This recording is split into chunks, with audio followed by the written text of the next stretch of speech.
नमस्कार. आज मी पुन्हा एकदा तुमच्यासाठी एक चांगली गोष्ट घेऊन आली आहे.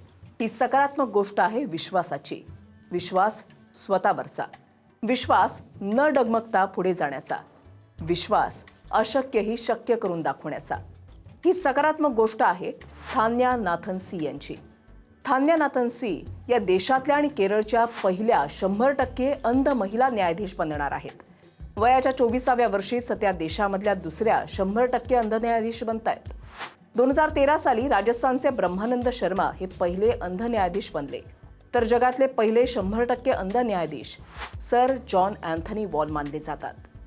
थान्या नाथन सी यांनी न्यायिक परीक्षेमध्ये दिव्यांग व्यक्तींच्या यादीमध्ये अव्वल स्थान पटकावलंय.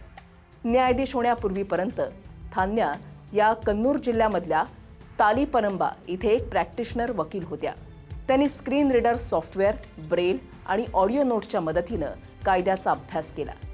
थान्या यांचं शाळेमधलं शिक्षण हे दृष्टिहीनांसाठी असलेल्या शाळेतून झालंय आणि त्यानंतर 10वी आणि 12वीचं शिक्षण सामान्य शाळेतून त्यांनी घेतलं. त्या कन्नूर युनिव्हर्सिटीमध्ये LLBच्या टॉपर विद्यार्थिनी राहिल्यात. त्या त्यांच्या कॉलेजमध्ये एकमेव दृष्टिहीन विद्यार्थिनी होत्या. थान्या नाथन सी यांनी दाखवून दिलंय की सर्व काही शक्य आहे. आपल्यातली एक शारीरिक कमतरता आपल्या यशाच्या आड येऊ शकत नाही. थान्या नाथन सी आपल्या सर्वांसाठी एक आदर्शवत उदाहरण आहेत.